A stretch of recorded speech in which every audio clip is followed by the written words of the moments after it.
Votre frère, votre sœur, elle est alcoolique, n'hésitez pas à prier et dites au Seigneur, Seigneur, je prie que mon frère, que ma sœur, les échecs passés, les échecs antérieurs, les échecs du passé, tu as tellement échoué dans un certain domaine, tu as tellement échoué.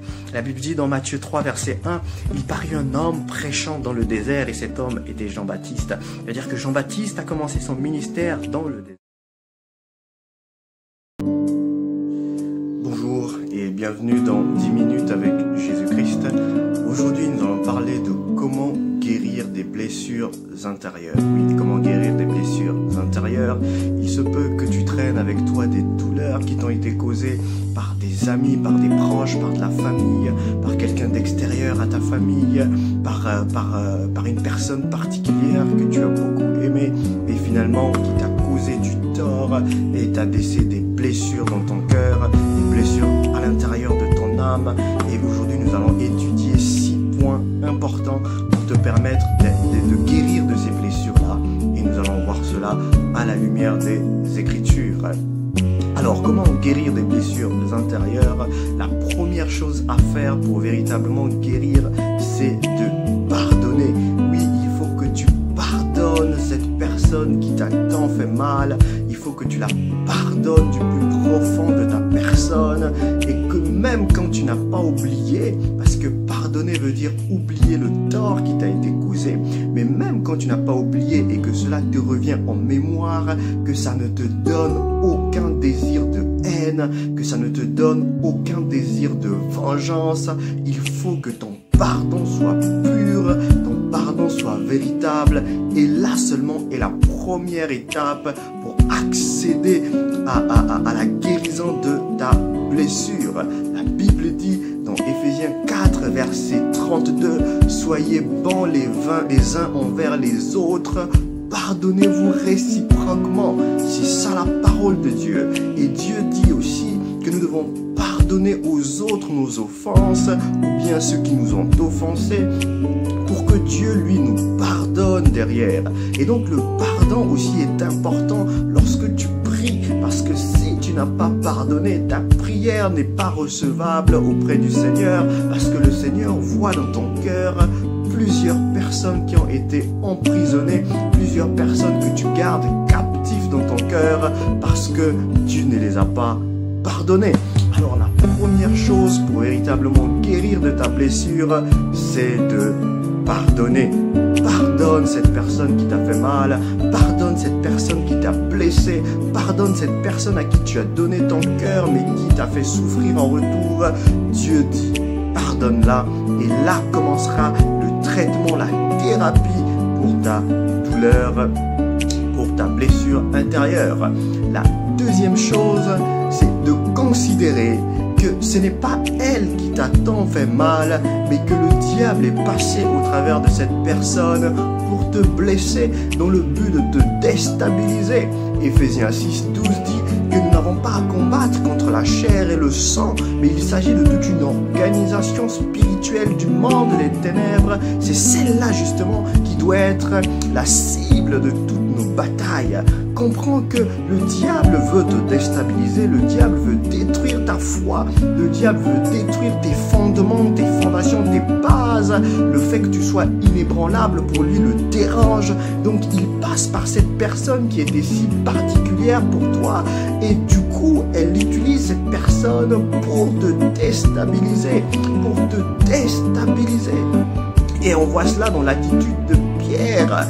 Une seconde après que Pierre ait dit « Tu es Jésus, tu es le Messie, tu es le Fils de Dieu », il dit encore qu'il ne faudrait pas que cet homme qui est le Messie aille à la croix. Et qu'est-ce que Jésus-Christ lui dit? « Arrière de moi, Satan !» Jésus-Christ a compris que ce n'était pas Pierre, parce que Pierre avait reconnu la royauté, le sacerdoce royal en Jésus. Mais Pierre avait été finalement attaqué par le diable une seconde après pour qu'il n'aille pas accomplir sa mission à la croix. Et Jésus-Christ n'a pas dit « arrière de moi Pierre ». Non, Jésus-Christ a considéré que ce n'était pas Pierre le problème, mais que c'était Satan le problème.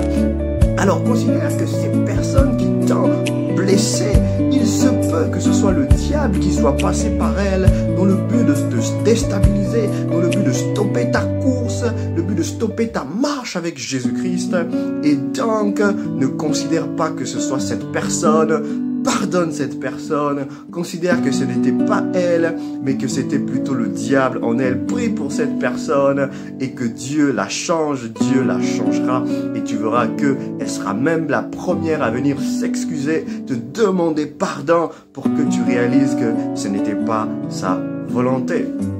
Le troisième point, il faudrait que tu considères que il se peut que ce soit justement une épreuve que Dieu t'a envoyée dans le but de t'élever. Et je veux que tu considères cela en mettant en pratique ce qui s'est passé dans la vie de Joseph.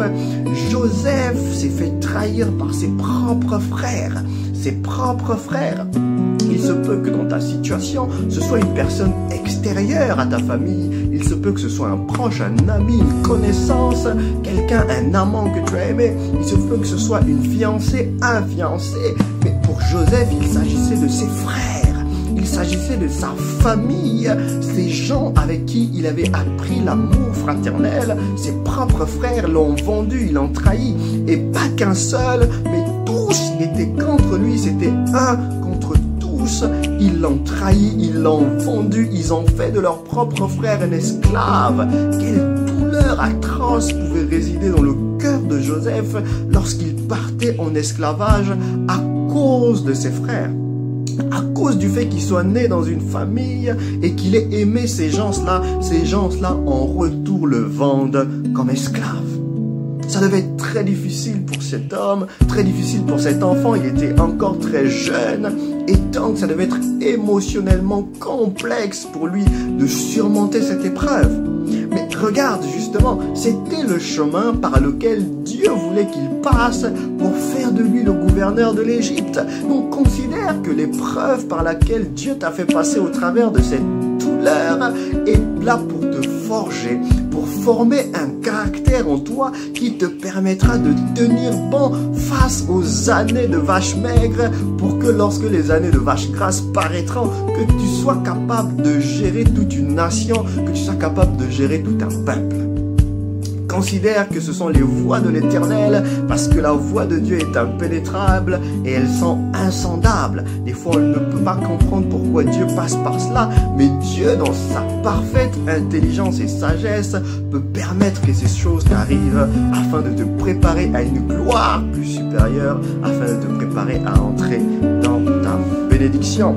Le quatrième point, c'est qu'il ne faudrait pas que tu perdes confiance en toi. Il ne faudrait pas que tu te considères comme moins que rien à cause du fait que quelqu'un a dit des choses sur toi qui t'ont blessé, qui ont vraiment affecté ton cœur. Il ne faudrait pas que tu penses que tu es moins que rien. La Bible dit: Seigneur, je te loue, je te rends grâce de ce que tu as fait de moi une créature si merveilleuse. Oui, tu es une créature merveilleuse aux yeux du Seigneur, et il faudrait que chaque jour tu te considères comme cela, que Dieu a fait de toi une créature merveilleuse et qu'il a placé en toi ses dons, ses talents, ses sagesses, de sorte que tu croisses et que tu ne recules pas. Alors ne permets à personne de venir nourrir en toi la notion du fait que tu es moins que rien. Ne permets jamais à personne de nourrir en toi cette notion, parce que même Dieu ne le dit pas. Amen. Et donc, le cinquième point, alors, il ne faudrait pas que tu culpabilises, il ne faudrait pas que tu crois que ça a été de ta faute, il ne faudrait pas s'auto-accuser, il ne faudrait pas que tu considères que c'est moi qui ai commis un tort, c'est ma faute. Et oui, même si tu réalises que tu as commis un tort, reconnais ton tort, mais que ce tort ne puisse pas être un chagrin pour dire que voilà, ton cœur commence à pleurer, commence à chagriner parce que tu t'auto-accuses, parce que tous les jours tu culpabilises et tu crois que c'est ta faute. Non, il ne faudrait pas que tu crois cela, mais il faudrait juste que tu comprennes quel était pour toi le message derrière cette difficulté, quelle était pour toi l'épreuve derrière cette difficulté, qu'est-ce que tu dois en tirer comme bénéfice, parce que je veux que tu te rappelles que réussir c'est échouer. Oui, réussir, c'est échouer d'abord.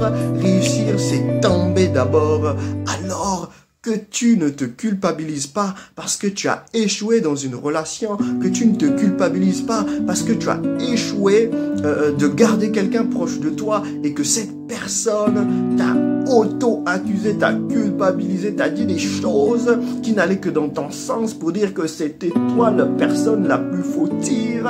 Non, et encore qu'une personne qui considère cela n'est pas mature parce que dans toute relation, il faut savoir partager les responsabilités. Amen. Et donc, il ne faudrait pas que tu te culpabilises. Ne culpabilise pas en ton cœur, mais vois-toi comme étant une créature merveilleuse créée à l'image de Dieu et qui, justement, a le temps de se parfaire, a le temps de croître, a le temps d'évoluer, a le temps d'aller de gloire en gloire.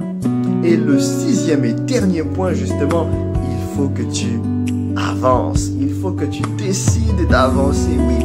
Ne reste pas là, ne reste pas dans cette situation-là, ne reste pas là à côté, à remuer ces blessures en toi parce que tu veux tellement garder cette personne, tu veux tellement gagner cette personne. Non, non, non, non, non. Il se peut que ce que tu considères ne soit pas le plan et la volonté de Dieu, mais toi avance malgré les difficultés, avance, prends la décision de te lever et d'avancer.